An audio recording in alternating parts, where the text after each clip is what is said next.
Tu n'es pas invité. Tu peux rester à la maison et t'occuper de ton fils. » Ma mère a dit cela lors du dîner de Pâques, devant 23 membres de la famille, alors que je tenais encore le chèque que j'avais rédigé pour son prêt immobilier ce mois-là. Elle s'attendait à ce que je pleure. Elle s'attendait à ce que je supplie. Au lieu de cela, j'ai souri. Et ce que j'ai sorti de mon sac ensuite a fait taire toute la table pour une raison très différente. Avant de continuer, veuillez prendre un moment pour aimer et vous abonner, mais seulement si cette histoire vous touche sincèrement, et indiquez votre localisation et l'heure locale dans les commentaires. J'aimerais savoir d'où vous regardez. Je m'appelle Diana Fletcher. J'ai 31 ans, je suis mère célibataire, et pendant les 2 ans et demi derniers, j'étais la personne qui maintenait ma famille à flot jusqu'à ce qu'ils fassent clairement comprendre que je ne faisais en réalité pas partie de la famille. Maintenant, laissez-moi vous ramener à février, 3 mois avant ce dîner de Pâques, lorsque ma mère m'a demandé pour la première fois de réserver un lieu de mariage à Paris. Chaque mois, le premier, je m'asseyais à ma table de cuisine et j'ouvrais mon ordinateur portable. Même routine. Transférer 2 400 $ de mon compte courant au service de prêt immobilier pour la maison de Willow Creek. La coloniale avec son porche enveloppant, ses parterres de fleurs fraîchement paillées, le drapeau américain que mon père accrochait chaque Memorial Day. La maison de mes parents, celle où j'ai grandi. Cet arrangement a commencé il y a 2 ans et demi après que mon père, Gérald, ait subi une opération du dos. 2 hernies discales dues à 30 ans de supervision de chantier. Il a été mis en invalidité temporaire. Ma mère, Lorraine, m'a appelée à 23 heures, la voix brisée. « Diana, nous allons perdre la maison. Ton père ne peut pas travailler. Je ne sais pas quoi faire. » Elle m'a demandé si je pouvais couvrir le prêt immobilier juste quelques mois, le temps qu'il se remette sur pied. Quelques mois se sont transformés en 30. Je n'ai jamais manqué un paiement. Je gérais également les versements de leurs impôts fonciers, organisais la physiothérapie de Gérald, renouvelais leur assurance automobile quand Lorraine oubliait. J'étais le service administratif de la famille et personne n'a envoyé de note pour le reconnaître. Pendant ce temps, ma sœur aînée, Pamela, vivait dans un appartement de 2 chambres à Murray Hill, portait un sac Celine qui coûtait plus cher que mon loyer, et appelait à la maison le dimanche pour parler de son instructeur de pilates. Elle ne contribuait en rien. Pas d'argent, pas de logistique, pas de temps. Mais quand Lorraine parlait de ses filles, c'était toujours le nom de Pamela qui venait en premier. Je conduisais une Honda Civic 2017. Chaque fois que j'entrais dans l'allée de mes parents, je me garais à côté du Lexus RX loué de Pamela. Et chaque fois, je me disais la même chose. Cela n'a pas d'importance. Tu aides parce que c'est la bonne chose à faire. Je gardais chaque confirmation bancaire, chaque reçu de virement automatique. Je ne sais pas pourquoi. Peut-être que je pensais qu'un jour, quelqu'un me dirait merci. Personne ne l'a jamais fait. L'appel est arrivé un mardi, début février. La voix de Lorraine avait cette douceur particulière qu'elle réservait quand elle avait besoin de quelque chose. Un demi-octave plus haut, étiré comme du caramel mou. « Merveilleuse nouvelle, ma chérie. Pamela est fiancée.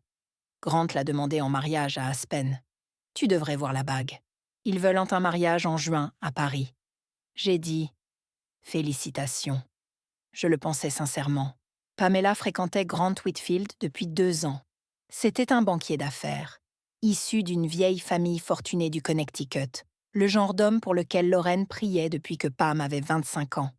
Puis vint le tournant.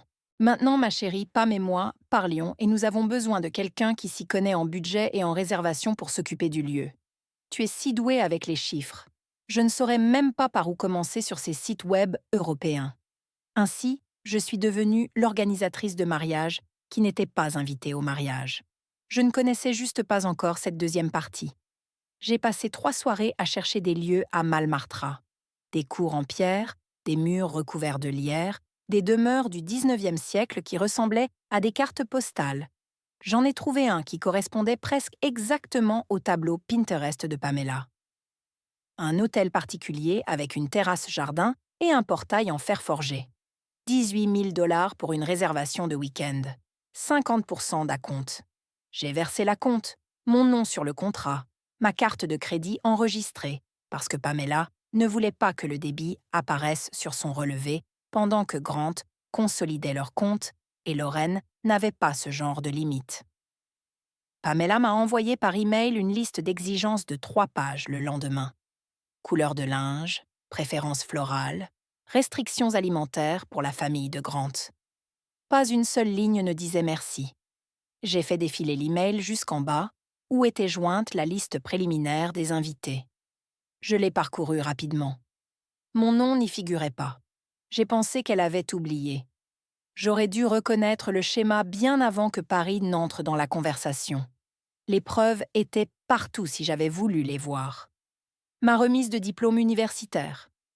J'ai traversé la Seine avec une moyenne de 3,8 et une certification en comptabilité. Mes parents sont arrivés avec 40 minutes de retard. Gérald s'est excusé. Pam avait un rappel d'audition à l'autre bout de la ville. La circulation était infernale. Lorraine ne s'est pas excusée du tout. Elle a passé la réception au téléphone à donner à Pamela des commentaires sur sa bande d'audition. Quand mon fils Léo est né, 5 livres, 11 onces, poumons sains. Le jour le plus important de ma vie. Lorraine est arrivée à l'hôpital 48 heures plus tard. Je suis désolée, ma chérie. J'aidais Pam à déménager dans son nouvel appartement. Tu sais comme elle est avec les cartons. Elle a tenu Léo pendant peut-être 6 minutes, a pris une photo et est partie retrouver Pamela pour dîner. Le jour de Thanksgiving dernier, j'ai préparé tout le repas chez mes parents. Dinde, farce, gratin de patates douces, 2 tartes, 12 invités. Quand tout le monde a complimenté la nourriture, Lorraine a souri à table et a dit « Pam a choisi le menu ». Pamela était sur Face Team depuis un chalet de ski dans le Vermont. Elle n'avait rien choisi du tout.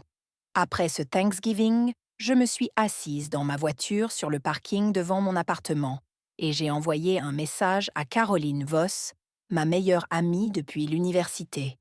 La seule personne qui ne m'avait jamais donné l'impression d'en demander trop. Suis-je folle? Ou est-ce que ce n'est pas normal? 3 points. Puis sa réponse. Ce n'est pas normal. Ça n'a jamais été normal. J'ai fixé ce message pendant longtemps.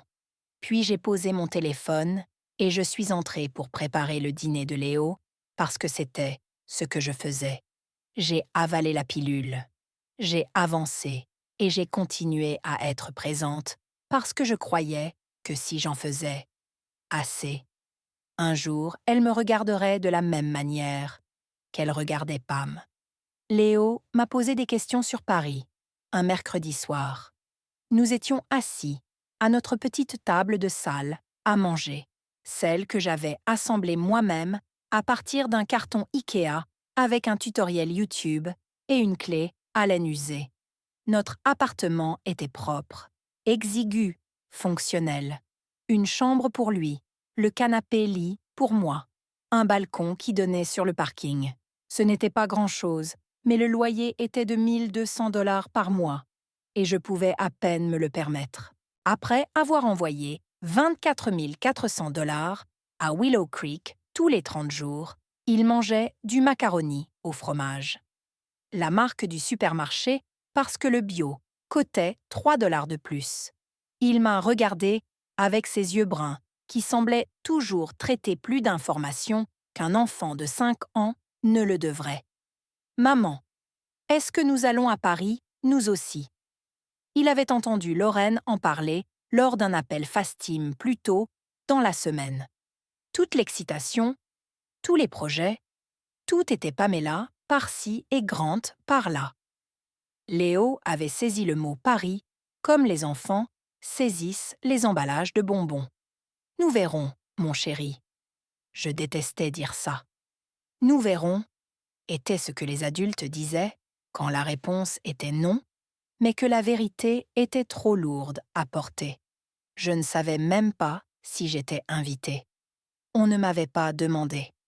Après que Léo se soit endormi, J'ai ouvert mon ordinateur portable. J'ai ouvert le compte bancaire et j'ai fait défiler 30 mois de virements.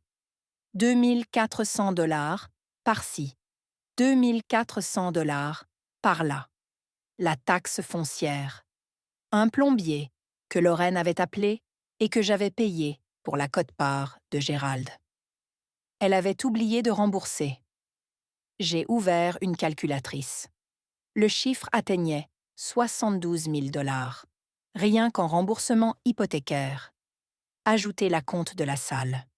18 000 $. Des dépenses diverses que j'avais couvertes sans qu'on me le demande. Encore 8 000 $ à peu près. 98 000 $. J'ai fait une capture d'écran de chaque transaction et je les ai glissées dans un dossier sur mon bureau. Je l'ai nommé « Finances familiales », non pas comme preuve, juste par habitude. La comptable en moi. 3 semaines plus tard, j'ai découvert exactement pourquoi mon nom ne figurait pas sur cette liste d'invités. J'ai appelé Pamela un samedi matin, gardant ma voix décontractée comme si c'était une pensée après coup. « Hé, Pam, je vérifiais le contrat de la salle et j'ai remarqué la liste d'invités jointe à ton email. Mon nom n'y était pas. Voulais-tu que je m'ajoute ou t'en occupes-tu séparément ?» Silence. Pas le genre réfléchi, mais le genre pris au dépourvu. « Oh !» Un long soupir. « Maman a dit qu'elle t'en avait parlé. » Le sol s'est incliné. Je les sens dans ma poitrine avant que mon cerveau ne comprenne. J'ai appelé Lorraine. Elle a répondu à la 2e sonnerie, déjà en pleine phrase, à propos de pliage de serviettes. « Maman, Pamela a dit que tu me parlerais de la liste d'invités. » Une pause. Puis sa voix a changé. Pas défensive, pas désolée. Factuelle, comme on expliquerait un conflit d'horaire chez le dentiste. « C'est une petite cérémonie, » dit Anna. La famille de Grant est très particulière. Ils ont certaines attentes concernant l'apparence des choses. Une mère célibataire avec un enfant de 5 ans. Ce n'est pas l'image que nous voulons présenter. Elle a laissé cela s'installer, puis a ajouté « D'ailleurs, quelqu'un doit garder Léo. » Je me tendais dans mon bureau chez Henderson & Associates, le néon bourdonnant au-dessus de ma tête, et j'ai vu mon reflet dans la vitre de la fenêtre.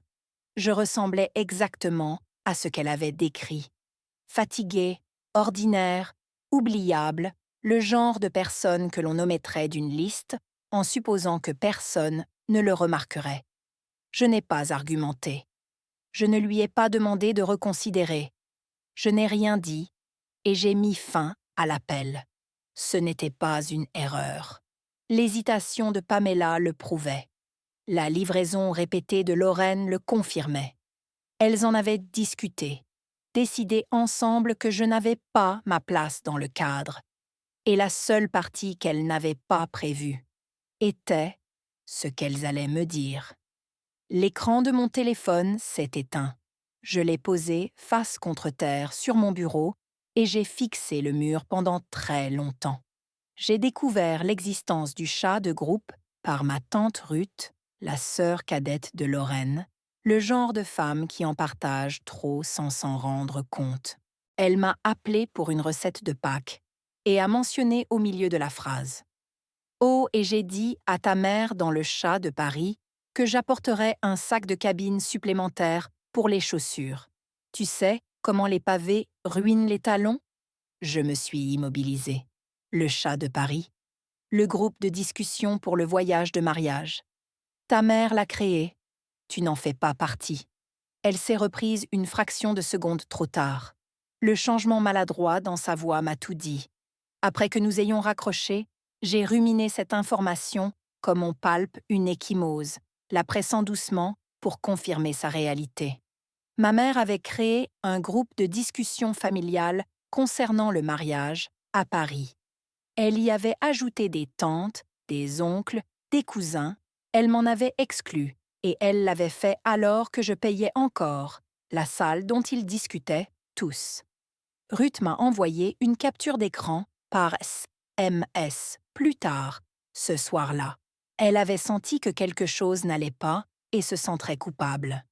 Le groupe s'appelait Paris-Juin, suivi d'un emoji tour, d'un avion et d'une coupe de champagne. 47 messages, préférences de place, recommandations d'hôtel, qui emportait des chaussures de soirée, qui avait besoin de renouveler son passeport, et, niché entre les détails logistiques, un message de Lorraine. Diana a dit qu'elle préférait rester à la maison avec Léo. Elle n'est pas vraiment du genre à voyager. Elle avait réécrit l'histoire avant même que je sache qu'il y avait une histoire à raconter. Dans ce chat, je n'étais pas exclue. J'avais choisi de ne pas participer. J'étais la fille casanière qui n'aimait pas les avions, qui préférait rester avec son enfant, et non la femme qui avait réservé la salle avec sa propre carte de crédit et payé l'hypothèque de la maison où tout le monde se réunissait pour célébrer sans elle. Ma mère ne m'avait pas seulement exclue, elle s'était assurée que personne ne se poserait la question du pourquoi. 3 semaines avant Pâques, Lorraine a rappelé, la même voix mielleuse, la même certitude que je dirais oui. Pâques, c'est chez nous cette année. Tu t'occuperas de la nourriture, n'est-ce pas? Tu sais comment Pam et moi sommes. Nous ne pouvons pas cuisiner pour 30 personnes. J'ai éloigné le téléphone de mon visage et l'ai fixé comme un petit animal qui m'aurait mordu. Elle me demandait de préparer un dîner de fête pour la famille qui avait décidé que je ne valais pas une place dans un avion. Elle voulait que je me présente, tablier enfilé, souriante, reconnaissante de l'occasion de servir, puis que je leur fasse un signe d'adieu en juin pendant qu'ils s'envolaient, tous vers une ville que j'avais déjà payée pour les accueillir.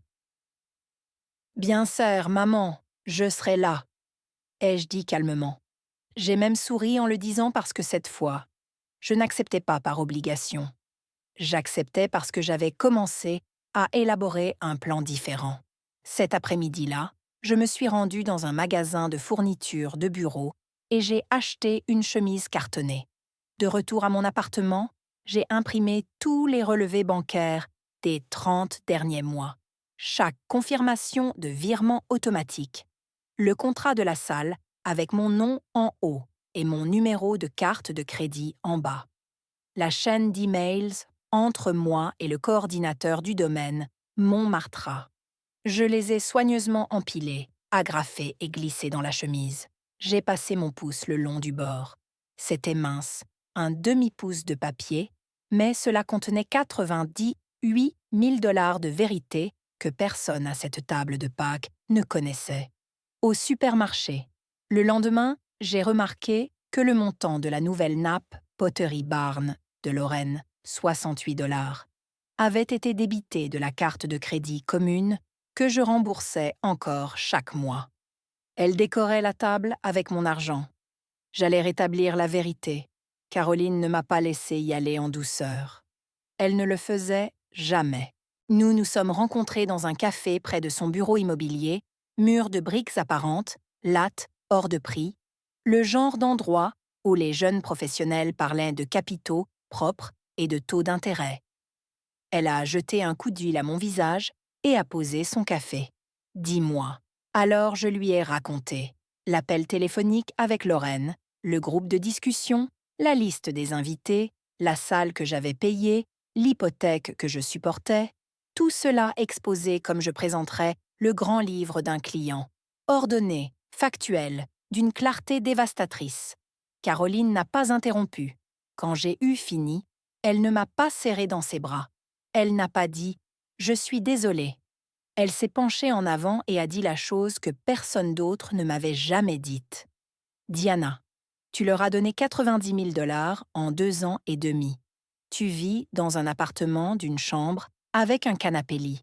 Ton enfant porte des vêtements d'occasion. Réveille-toi. » Cela m'a frappée comme une douche froide. « Que se passerait-il » a-t-elle dit lentement. « Si tu arrêtais tout, non pas pour les punir, juste si tu arrêtais. » Je ne m'étais jamais permis d'y penser en ces termes, Mais assise en face de Caroline, les chiffres résonnant encore dans ma tête, j'ai laissé la pensée prendre forme. Si j'arrêtais de payer l'hypothèque, mes parents ne pourraient pas la couvrir. Les allocations d'invalidité de Gérald couvraient à peine les charges. Lorraine n'avait pas travaillé depuis des années. Il prendrait du retard en moins de 60 jours. Si j'annulais la salle, Pamela perdrait l'endroit de ses rêves 3 mois avant le mariage. Réservé à nouveau à Paris en haute saison avec un tel préavis. Les options seraient limitées et coûteuses. Je n'étais pas prête à prendre une décision. Pas encore. Mais quelque chose s'était fissuré en moi et Caroline tenait la brèche ouverte. « Tu ne les abandonnes pas, Diana. Ils t'ont abandonné en premier. Tu ne fais que rattraper ton retard. » J'ai essayé une fois de plus parce que c'était ce que je faisais. J'ai essayé jusqu'à ce qu'essayer ne signifie plus rien. Je me suis rendue à Willow Creek un jeudi soir. Gérald était dans le garage, la seule pièce de cette maison qui lui semblait appartenir. Sur le sol, une radio portable synchronisée sur une station de rock classique. L'odeur d'huile de lin. Il ponçait un cadre photo. Large, teinté noyé. Le genre que l'on accrocherait dans un salon. C'est joli, papa. C'est pourquoi. Il ne leva pas les yeux. Ta mère le veut pour le portrait de fiançailles de Pamela, celui du voyage à Aspen. J'ai laissé cela en suspens. Puis j'ai tiré un tabouret et je me suis assise. Papa, savais-tu que maman avait dit à tout le monde que j'avais choisi de ne pas aller à Paris? Sa main cessa de bouger sur le papier de verre. Il ne me regardait toujours pas. Elle a dit « Je ne suis pas l'image qu'ils veulent ». Elle a dit à la famille de Grant « Je ne suis pas à l'aise dans les cadres formels ». Et elle l'a dit alors que je paye l'hypothèque de cette maison. Le savais-tu? Gérald posa le papier de verre.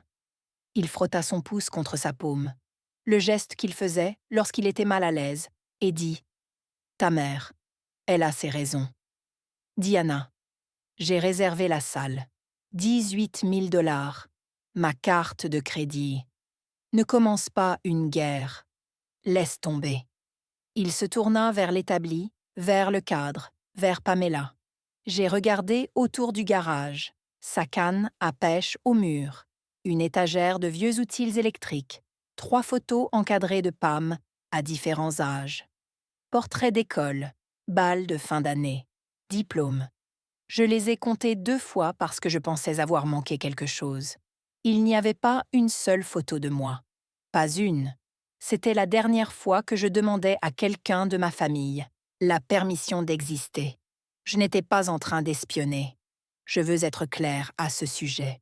Quand Lorraine m'avait demandé de réserver la salle, elle m'avait donné ses identifiants de courriel afin que je puisse transmettre la confirmation. Elle n'avait jamais changé le mot de passe et il était toujours enregistré dans mon navigateur. Je suis retournée pour le reçu de la salle. J'avais besoin des conditions d'annulation pour mon dossier. Mais quand j'ai ouvert sa boîte de réception, j'ai vu un fil de conversation que je n'avais pas remarqué auparavant. Objet. Préparatifs de juin. Considération pour les invités. L'expéditrice était Judith Whitfield, la mère de Grant. Judith avait écrit un courriel poli et formel demandant s'il y avait des restrictions alimentaires ou des dispositions spéciales pour les places à prendre en compte. Correspondance standard de la mère du marié. Et dans la réponse de Lorraine, datée du 14 janvier, 3 semaines, avant même qu'elle ne me demande de réserver la salle, se trouvait ceci. Diana ne sera pas présente. Elle n'est pas à l'aise dans les cadres formels. Elle a toujours été plutôt casanière. C'est une fille merveilleuse, mais c'est mieux pour tout le monde si elle ne participe pas à cela. J'espère que vous comprenez. Réponse de Judith. Bien sœur. Lorraine. Tout ce que vous pensez être le mieux. Le 14 janvier.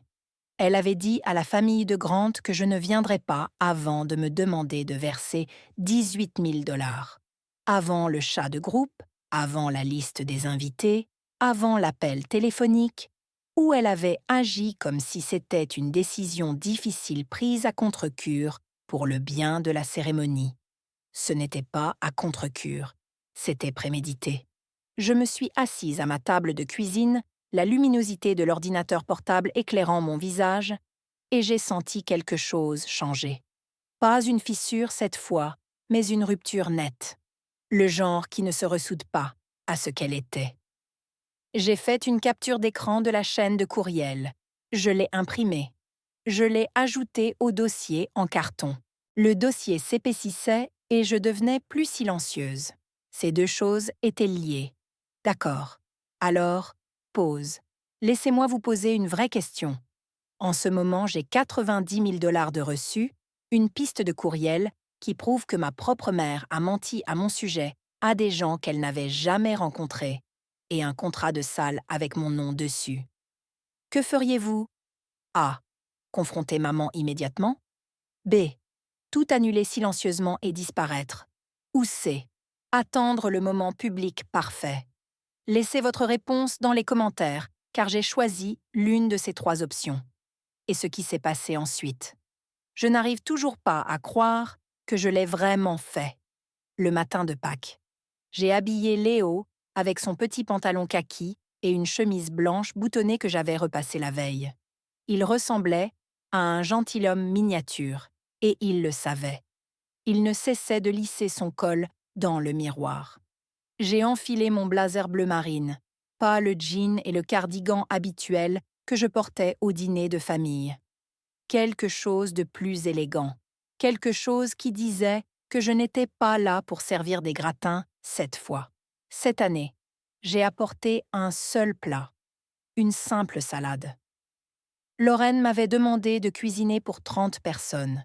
J'avais accepté, mais quelque part entre cette conversation et ce matin, j'ai décidé que l'ère où Diana s'occupait de tout était terminée.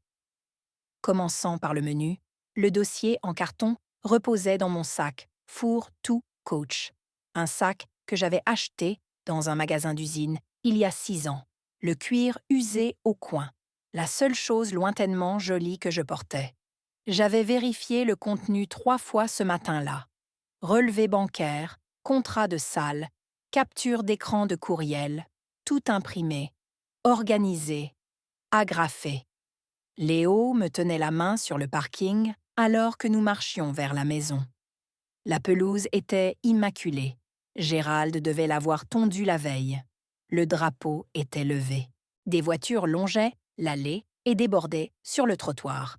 La berline de Ruth, le camion d'oncle Pete, quelques-unes que je ne reconnaissais pas, et la Lexus, blanche de Pamela, garée au plus près de la porte d'entrée, comme un trône.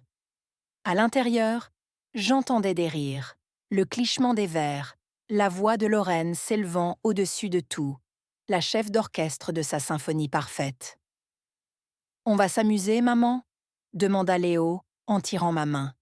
J'ai baissé les yeux vers son visage, ouvert, confiant, encore assez jeune pour croire que la famille signifiait des gens qui vous aimaient. J'ai serré sa main. Je n'ai pas répondu car « amusement » n'était pas le mot pour ce qui allait se passer. 23 personnes autour d'une longue table, la belle porcelaine de Lorraine, le service crème, à bord doré qu'elle avait hérité de sa mère et ne sortait que pour les fêtes. Des centres de table de tulipes, du cidre pétillant et des flittes en cristal, des serviettes en tissu et des ronds de serviettes en laiton. Tout était arrangé pour projeter exactement ce que Lorraine voulait que le monde voie. Une famille qui avait tout sous contrôle. Je me suis assise au fond, près de la cuisine, la place que j'avais toujours. Léo était à côté de moi, balançant ses jambes, regardant déjà les petits pains. Pam était assise à la droite de Lorraine, Grant à ses côtés, l'air soigné et légèrement ennuyé. Gérald était au bout de la table, silencieux comme un marque-page. Lorraine s'est levée. Elle a tapoté son verre avec un couteau à beurre, le signal universel qu'un discours allait suivre. Tout le monde, j'ai une merveilleuse nouvelle. Son sourire était large, entraîné, radieux. Nous envoyions toute la famille à Paris en juin pour le mariage de Pamela. La table a éclaté. Des acclamations, des applaudissements. Tante Ruth a joint ses mains, oncle Pete a levé son verre. Les cousins se sont tournés les uns vers les autres avec de grands yeux. Pam rayonnait comme une femme qui avait attendu ces applaudissements toute sa vie. Grant a offert un simple haussement de tête. J'ai attendu que le bruit se calme, puis j'ai parlé. Voix calme, rythme mesuré. Quelle est la date de la cérémonie? Lorraine s'est tournée vers moi. Le sourire n'a pas disparu. Il s'est affûté, comme une lame qui capte la lumière. Oh, ma chérie! Elle a incliné la tête comme on s'adresserait à un enfant posant une question au-delà de sa compréhension. Tu n'es pas invité. Tu peux rester à la maison et garder Léo. La table est devenue silencieuse, pas graduellement, mais d'un seul coup, comme si quelqu'un avait débranché une enceinte. Les fourchettes se sont immobilisées, les yeux se sont baissés vers les assiettes. La bouche de Ruth s'est ouverte, puis refermée. Gérald fixait la nappe. Lorraine s'est retournée vers la table comme si elle venait de commenter la météo. En tout cas, nous devons parler des arrangements hôteliers. Je pense au 6e arrondissement. Personne n'a parlé. Tout le monde à cette table s'attendait à ce que je fasse l'une des deux choses suivantes: pleurer ou partir. C'étaient les seuls mouvements que j'avais jamais faits. Pleurer, m'excuser, m'adapter, ou partir silencieusement pour que personne n'ait à gérer l'inconfort. Je n'ai fait ni l'un ni l'autre. J'ai souri, et je le pensais, sincèrement, car, assise là dans le silence que Lorraine avait accidentellement créé, j'ai réalisé que c'était la dernière fois, le dernier dîner que je cuisinerais pour des gens qui ne me considéraient pas, le dernier chèque que j'écrirais pour une maison qui n'avait pas de place pour ma photographie, la dernière fois que je supplierais pour une place que j'avais déjà payée. J'ai plongé la main dans mon sac et j'ai sorti le dossier en carton. Je l'ai posé sur la table, juste à côté du plat de jambon glacé. Puisque nous faisons des annonces, j'ai dit, j'en ai une aussi. J'ai ouvert le dossier. La première pile. 30 mois de relevé bancaire, survouligné en jaune. Chaque paiement hypothécaire que j'avais effectué au prêteur sur Willow Creek, 2 400 $, mois après mois après mois. Pendant 2 ans et demi, j'ai payé l'hypothèque de cette maison 72 000 $. J'ai déposé le deuxième document, le contrat de la salle, mon nom imprimé en haut, mon numéro de carte de crédit en bas, l'adresse du domaine de Montmartre en gras. J'ai réservé et payé la salle de mariage de Pamela. 18 000 $. Et puis, les courriels, les mots de Lorraine à Judith Whitfield, imprimés en noir et blanc. Et c'est ma mère qui dit à la famille de Grant que je préfère une vie plus calme et que ça ne me dérange pas d'être mise à l'écart. Daté du 14 janvier, 3 semaines avant qu'elle ne me demande de verser la compte. Personne n'abouge. Le visage de Lorraine s'est vidé de ses couleurs.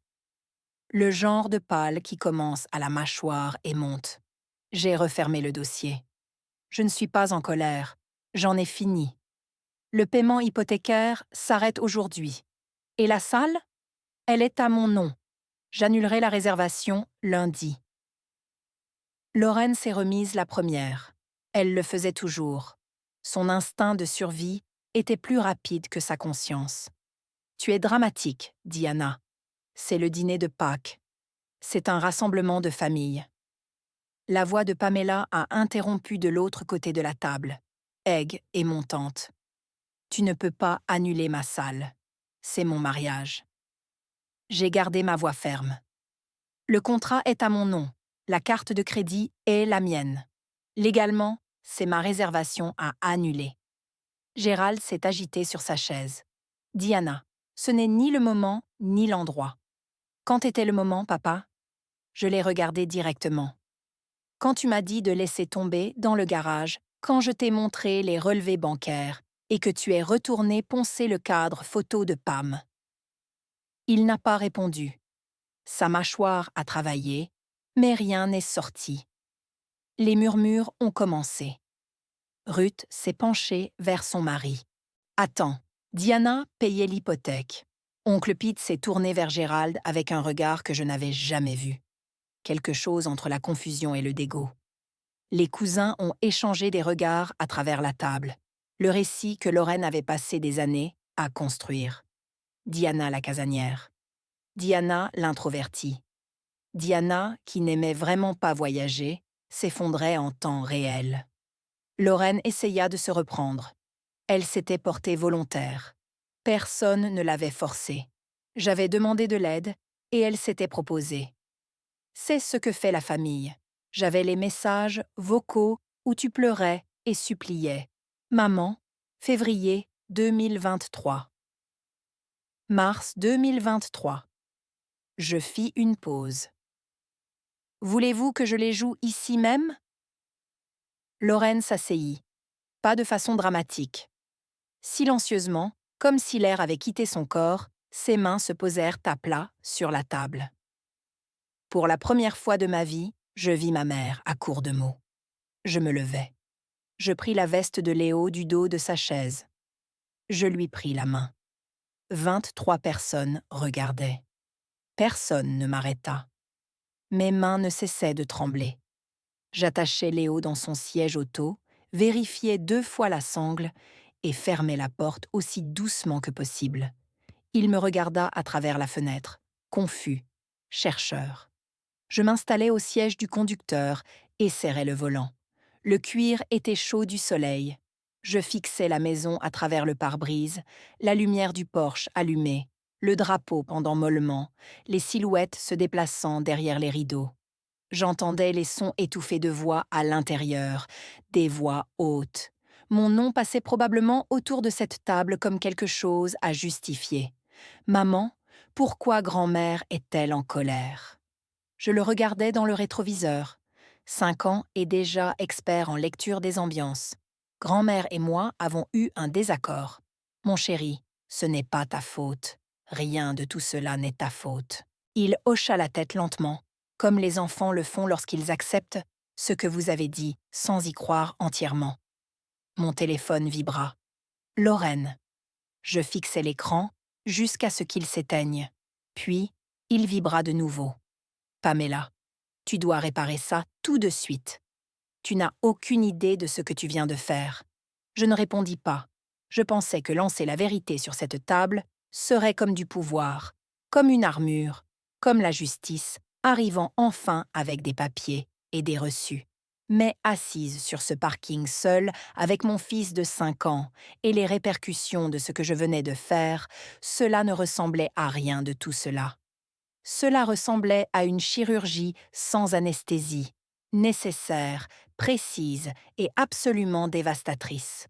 Mon téléphone sonna encore une fois. Caroline, je décrochai. Tu l'as fait? Je l'ai fait. Un souffle. Alors venez chez moi, vous deux, tout de suite. Je tourniai la clé. Je quittai l'allée.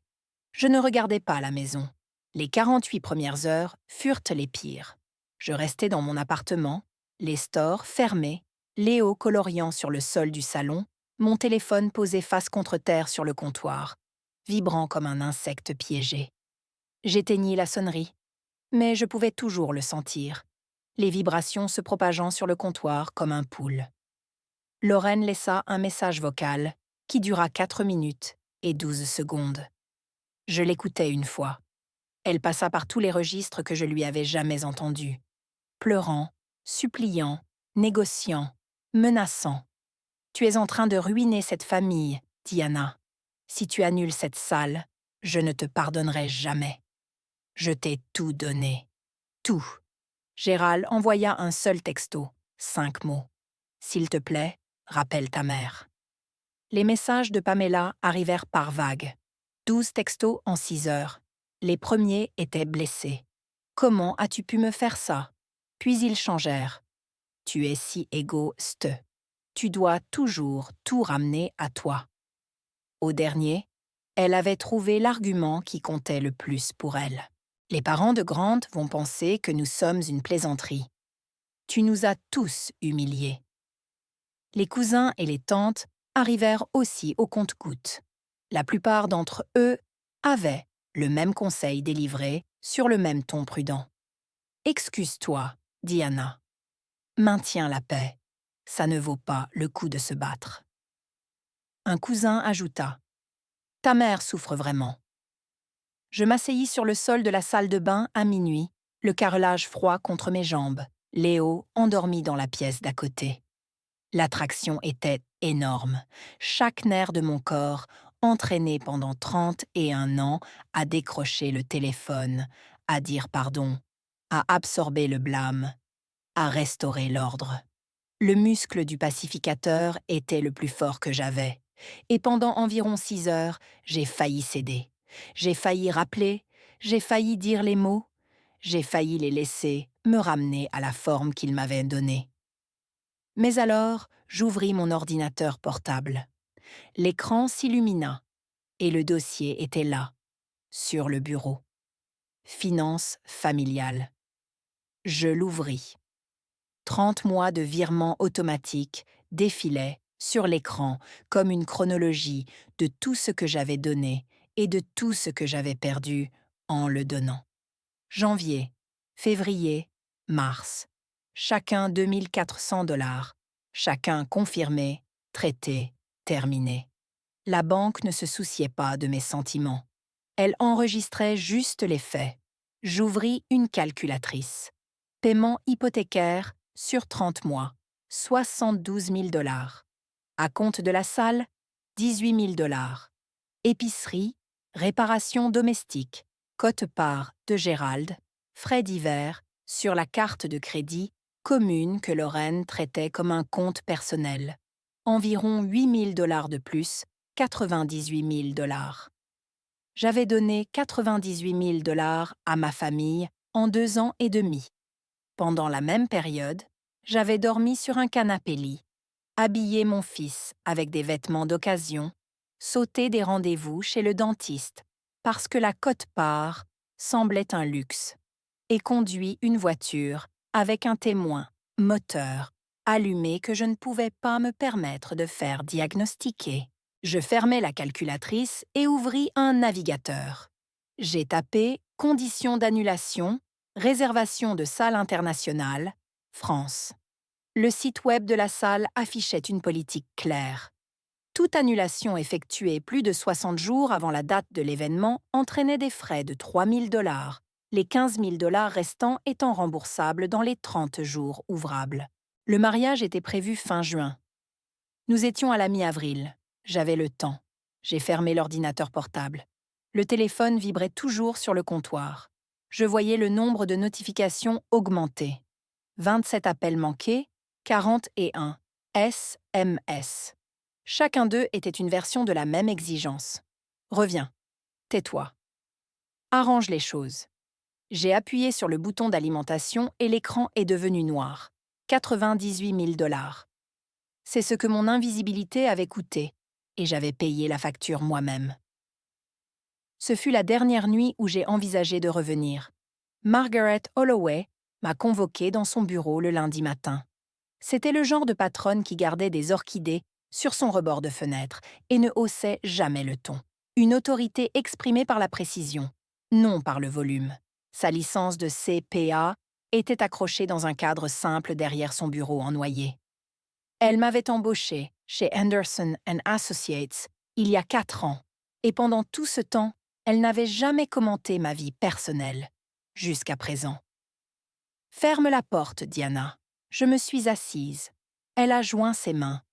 Henderson ouvre un bureau satellite à Savannah, en Géorgie. Petite équipe, 8 clients pour commencer, avec une marge de croissance.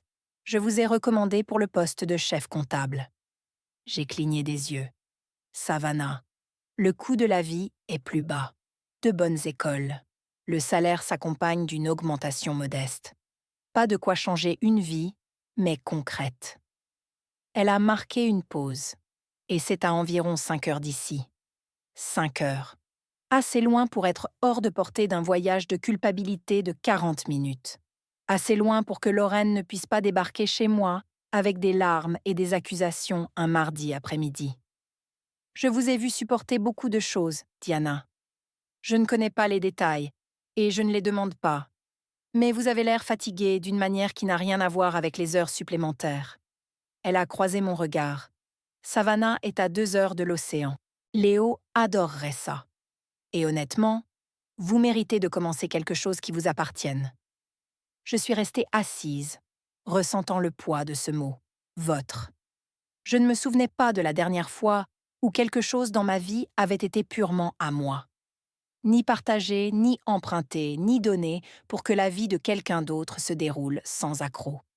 Puis-je y réfléchir? Bien sûr. Mais le poste commence le 1er juin. J'aurai besoin d'une réponse d'ici la fin du mois. Le 1er juin, le même mois que le mariage de Pam. Cette symétrie semblait presque délibérée, comme si l'univers m'offrait une porte de sortie exactement quand j'en avais besoin.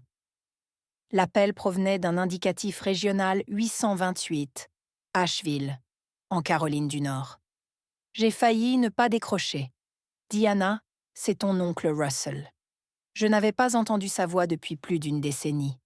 Russell Fletcher, le frère cadet de Gerald, celui que Lorraine désignait toujours comme « celui qui est parti ». Il avait été absent de chaque fête, de chaque photo de famille, de chaque conversation aussi loin que je pouvais me souvenir. Quand j'étais enfant, j'avais posé une question à son sujet une fois, et Lorraine avait coupé court. Il a choisi de ne pas faire partie de cette famille.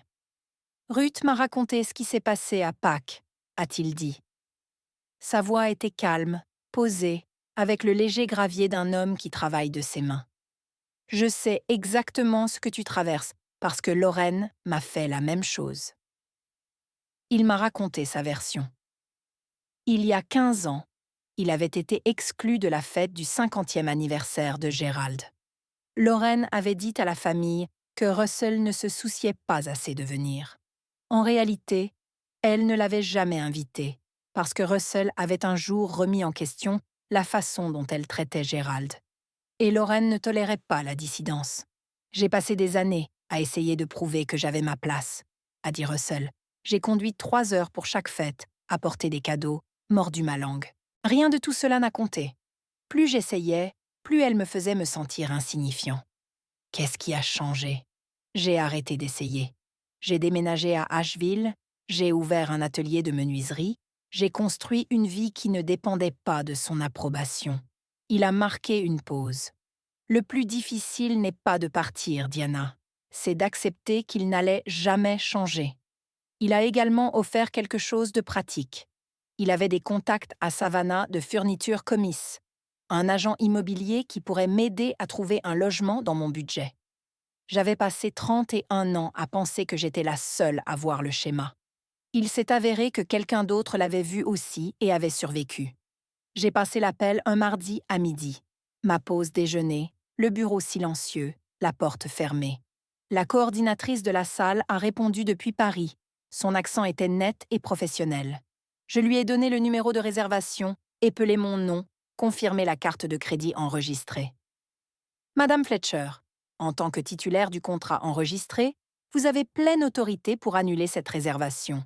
Conformément à la section 4.2 de l'accord, les annulations effectuées plus de 60 jours avant la date de l'événement sont soumises à des frais administratifs de 3 000 $.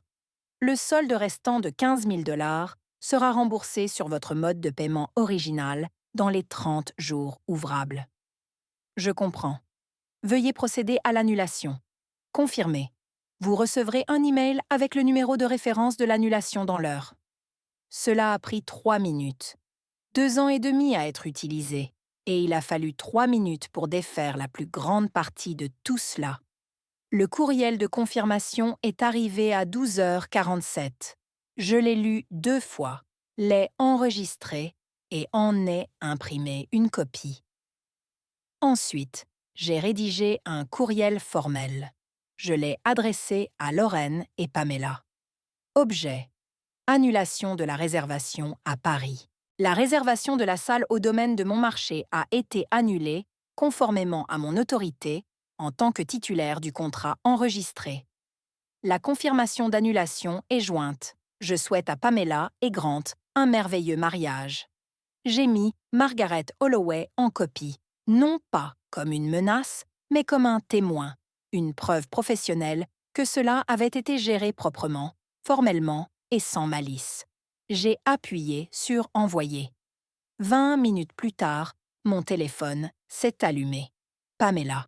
11 appels d'affilée, chacun renvoyant vers la messagerie vocale. J'ai regardé l'écran pulser et s'éteindre. Pulser et s'éteindre. Comme un cœur qui ralentit, j'ai appuyé sur silencieux. Puis, je suis retournée à mes feuilles de calcul. Il y avait des clients qui avaient réellement besoin de mon attention. La lettre fut plus difficile que l'appel téléphonique. Les appels téléphoniques s'évanouissent dans l'air. Les lettres atterrissent sur les tables et y restent.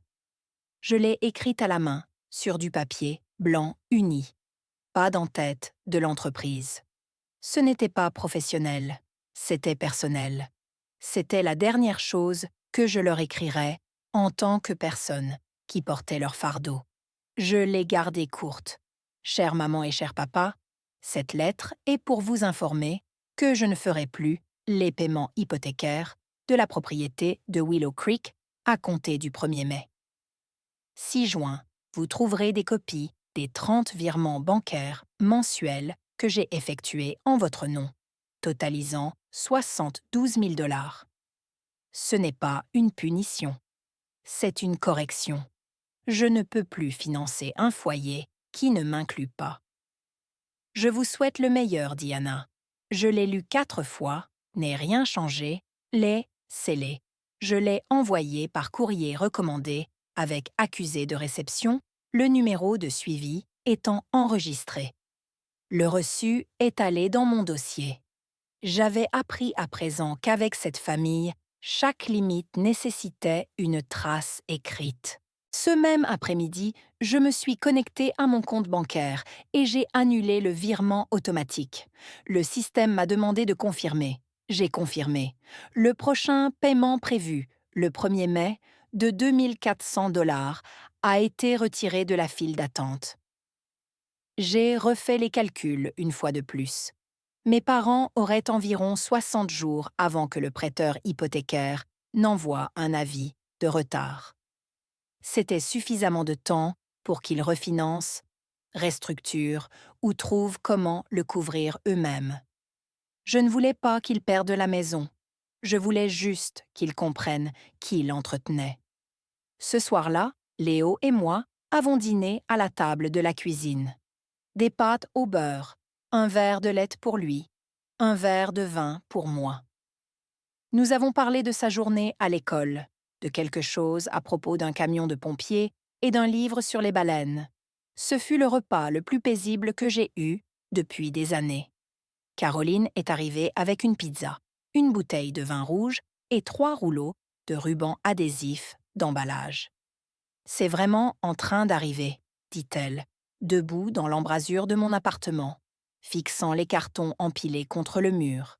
« C'est vraiment en train d'arriver. » Elle s'est mise au travail sans cérémonie, emballant des verres dans du papier journal, étiquetant les cartons de son écriture nette. Cuisine, chambre de Léo, livre. C'était le genre d'amis qui arrivait avec du ruban adhésif et ne demandait pas si vous étiez cireux. Léo a aidé à sa manière, plaçant soigneusement des animaux en peluche dans un carton, puis les retirant pour les arranger différemment. Il ne comprenait pas encore ce que déménager signifiait.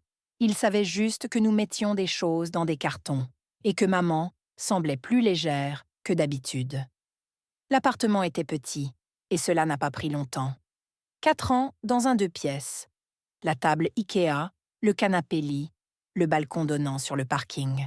J'avais payé 1200 par mois pour cet endroit, tout en envoyant le double de cette somme à Willow Creek. Les calculs avaient toujours été là. J'avais juste refusé de les regarder. Caroline m'avait mise en contact avec le contact de Russell à Savannah, un appartement de 3 pièces près de Forsyth Park, à distance de marche de la nouvelle école de Léo, à 15 minutes de la côte. Le loyer était légèrement inférieur à ce que j'avais payé. Pour la première fois, j'aurai une chambre avec une porte qui se ferme. « Tu ne vas pas leur dire au revoir ?» demanda Caroline, en scotchant le dernier carton.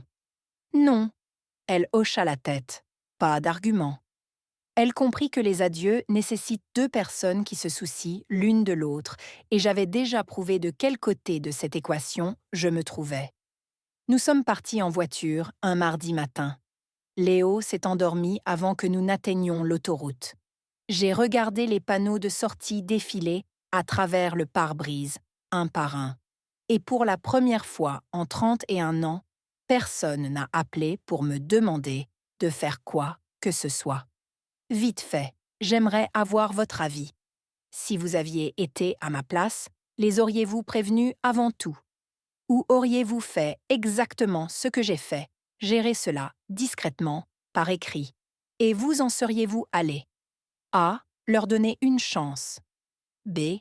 Ils ont eu 31 ans de chance. Laissez un commentaire. Et si cette histoire vous touche particulièrement, abonnez-vous, car la prochaine partie de ma vie à Savannah, c'est là que tout a changé.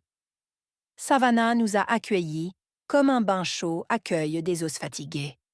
Lentement, complètement, sans demander la permission. L'appartement se trouvait dans une rue arborée du quartier victorien, assez proche de Forsyth Park pour que je puisse entendre la fontaine depuis la fenêtre si le matin était assez calme. 2 chambres, une cuisine avec un véritable plan de travail, un petit porche avec une chaise à bascule que l'ancien locataire avait laissé. Et je l'ai gardé parce que Léo l'avait immédiatement revendiqué. Son premier jour à Garrison Elementary, il est rentré avec de la peinture sur sa chemise et un sourire si large qu'il lui fendait le visage. « Maman, il y a une cabane dans les arbres à la récréation et un enfant nommé Mills m'a laissé utiliser ses crayons de couleur. » Je me tendais dans la cuisine de notre nouvel appartement, déballant des tasses, et j'ai ressenti quelque chose que je ne pouvais pas nommer immédiatement. Il m'a fallu 2 jours de plus pour le reconnaître comme l'absence d'appréhension. Je ne me préparais pas à un appel téléphonique. Je ne gérais pas le budget de la vie de quelqu'un d'autre. Je ne calculais pas combien de moi-même donner aujourd'hui.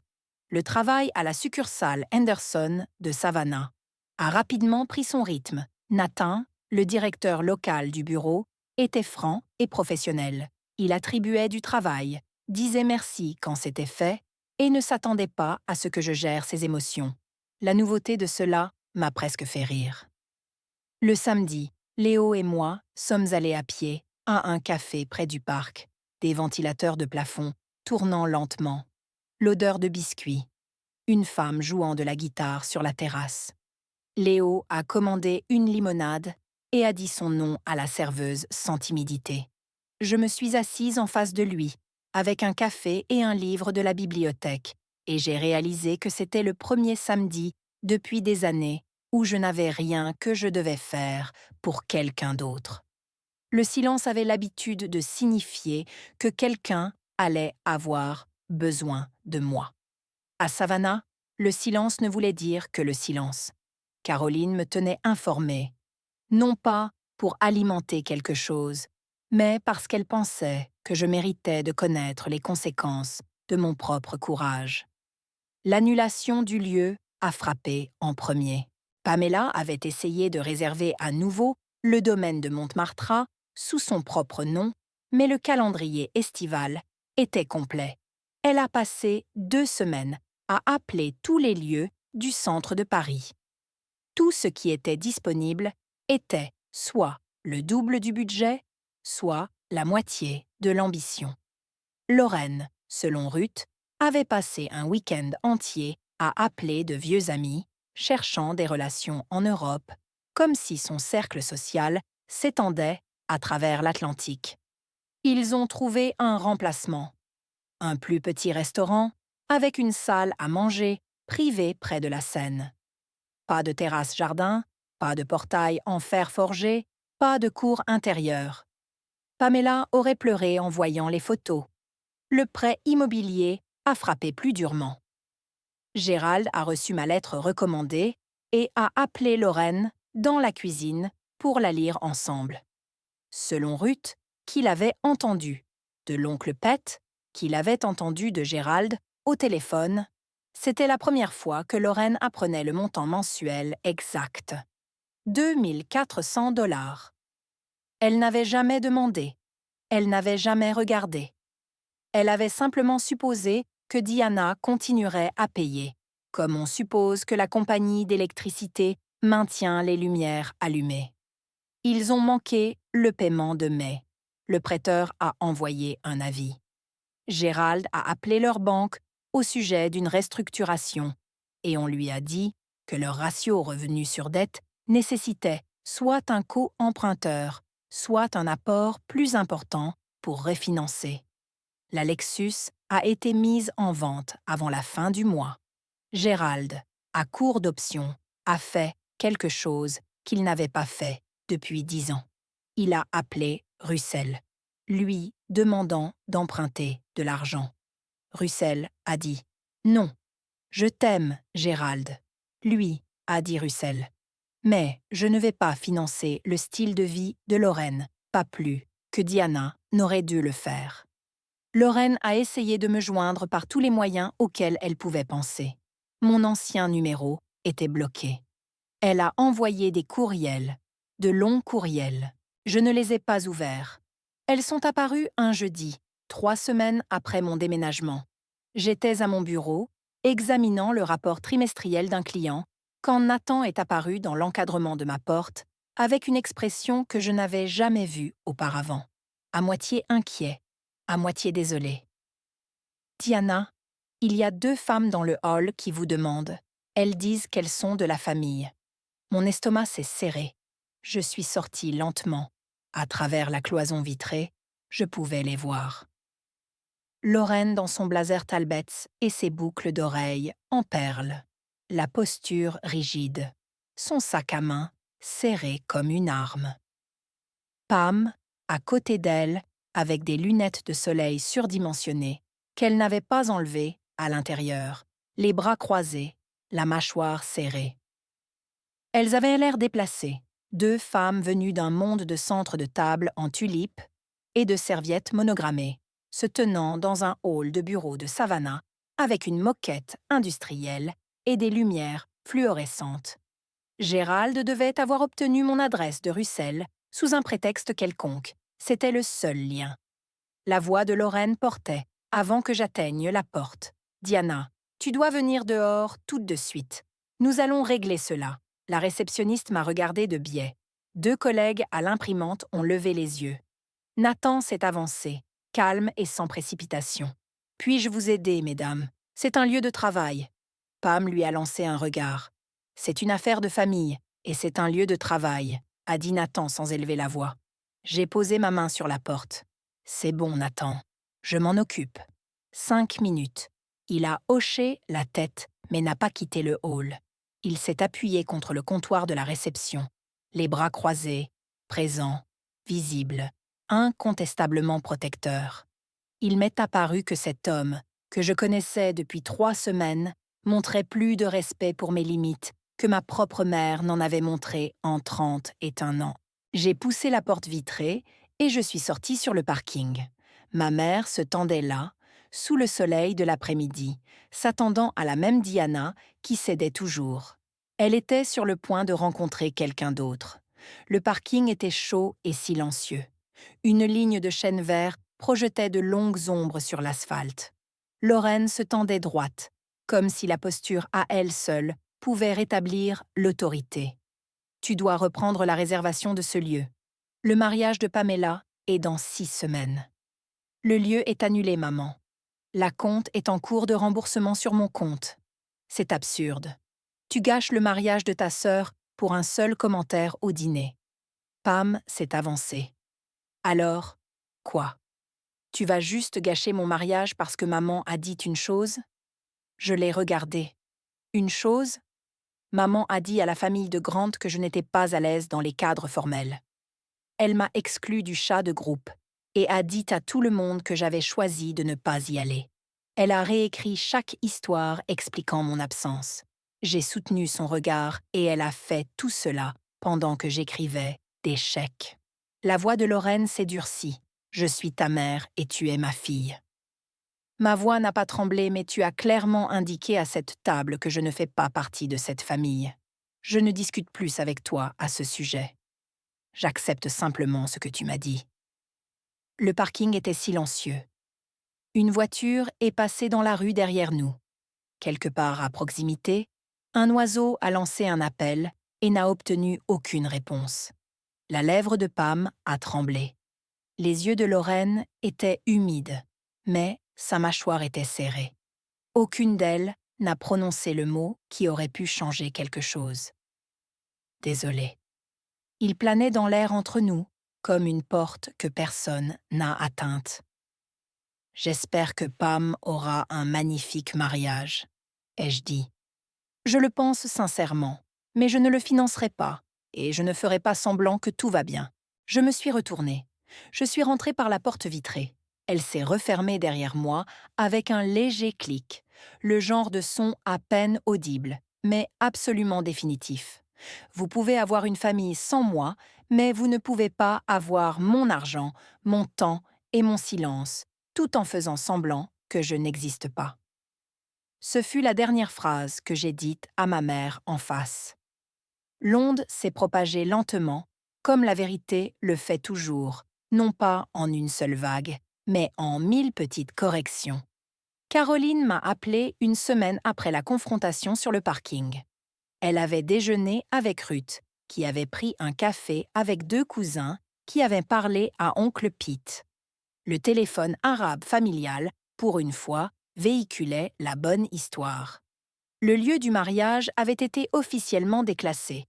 Pamela et Grant se sont mariés dans un petit restaurant près du Saint 12, invités au lieu de 40.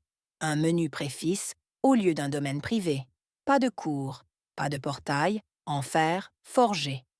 Lorraine souriait sur les photos, mais Ruth a dit que ses yeux semblaient avoir été assombris.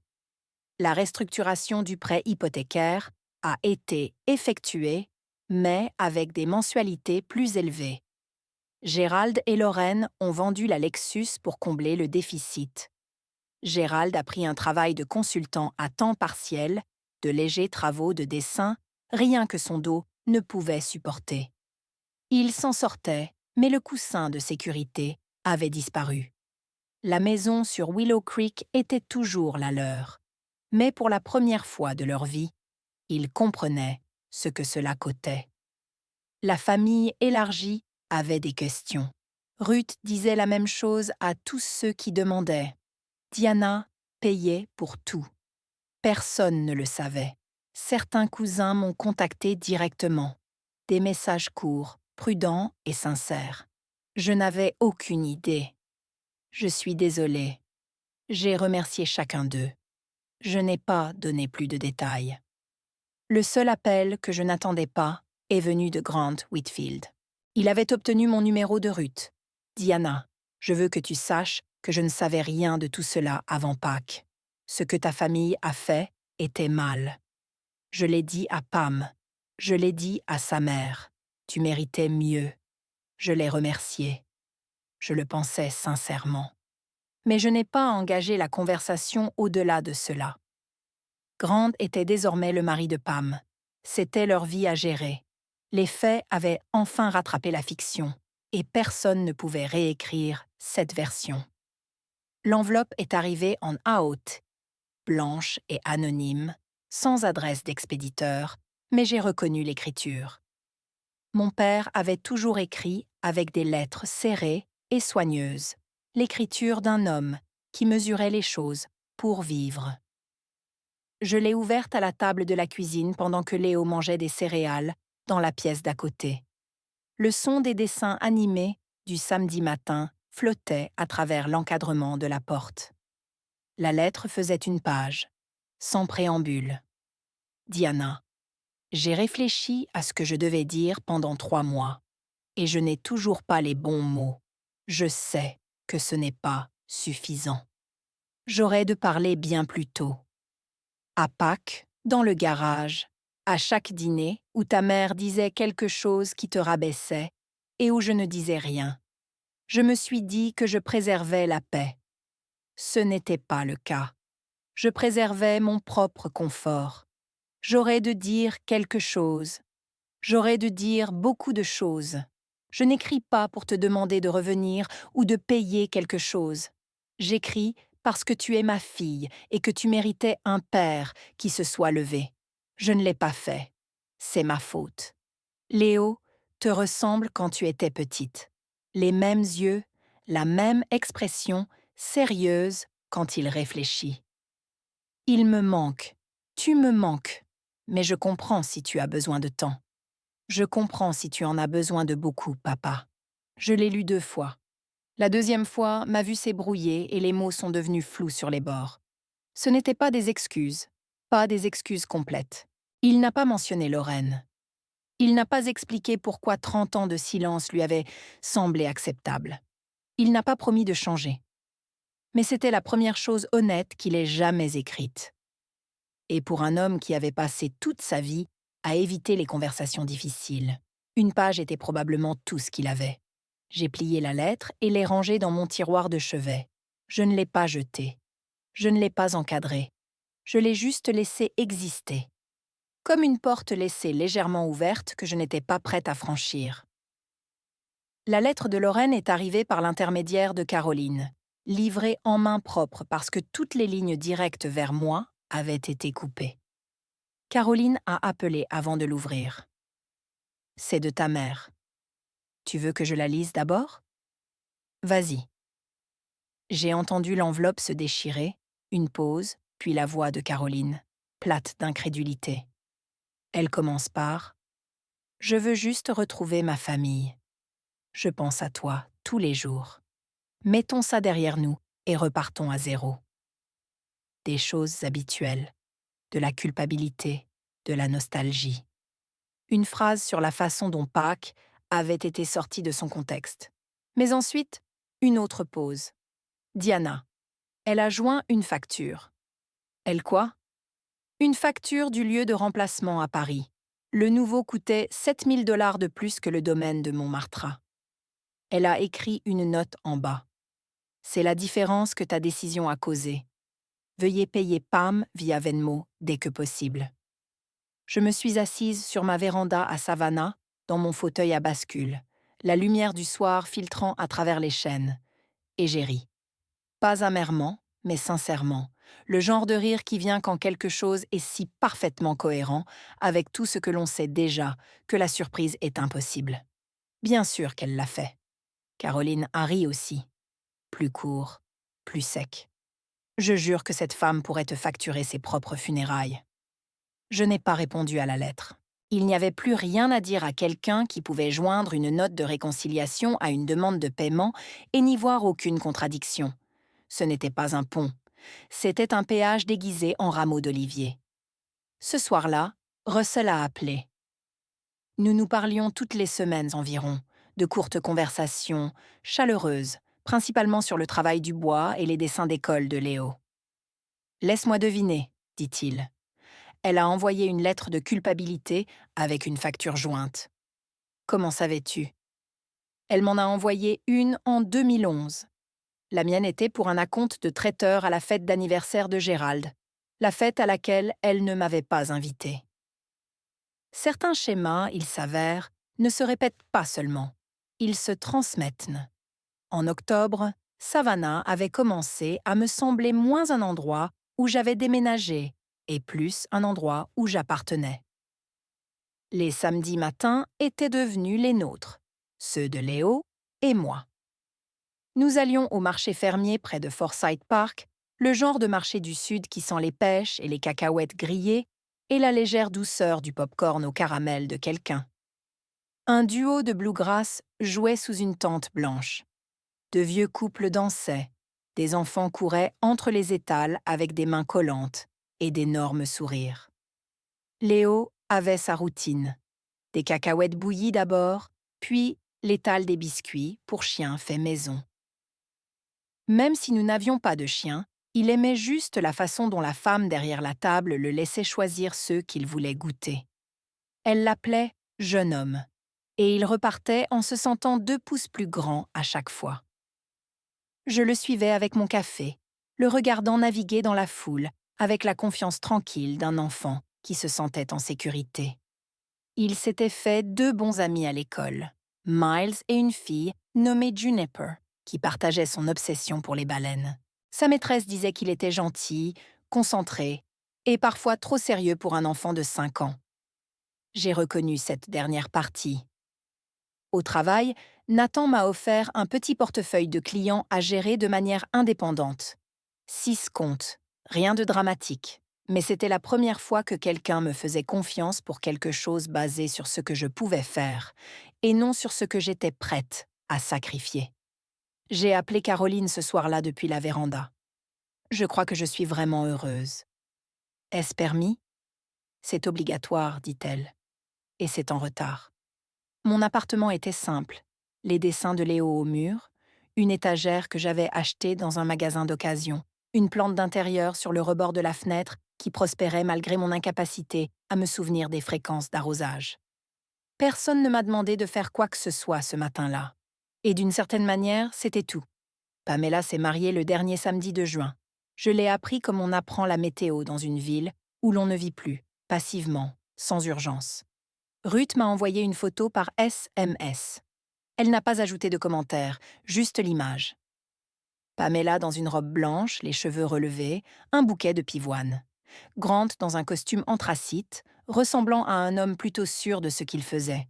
Lorraine à leur côté, avec ses perles et tout le reste, souriant comme les gens sourient sur les portraits, correctement, de manière convaincante, mais vide. Le lieu était petit, une salle privée, avec des fenêtres cintrées et des nappes blanches, des fleurs dans des vases bas. Ça avait l'air bien. Ça ressemblait à ce que l'on accepte quand le plan initial échoue et qu'on ne veut pas que quiconque le remarque. J'ai étudié la photo pendant peut-être 10 secondes. Je remarquais ce qu'une comptable remarque. La foule était clairsemée. La pièce était exiguë. Les centres de table étaient modestes. Je remarquais ce qu'une fille remarque. La posture de ma mère était parfaite, mais ses yeux semblaient fatigués. Le genre de fatigue qui vient de maintenir une forme qui ne convient plus. Je posais le téléphone face contre terre sur le comptoir. Cet après-midi-là, Léo et moi nous sommes rendus à Taïb, Islande, à 15 minutes de notre porte d'entrée, vers le sable et l'air salin. Il courut devant, pieds nus avant que je ne puisse lui dire d'enlever ses chaussures, droit dans les vagues peu profondes, les bras ouverts, comme s'il essayait d'embrasser l'océan. Je m'assis sur la plage et laissais le soleil faire son œuvre. Je ne ressentais ni amertume, ni victoire. Je me sentais juste présente, ici, dans cet endroit, avec mon fils, dans une vie que j'avais choisie au lieu d'une vie qui m'avait été assignée. Ruth envoya un dernier message ce soir-là.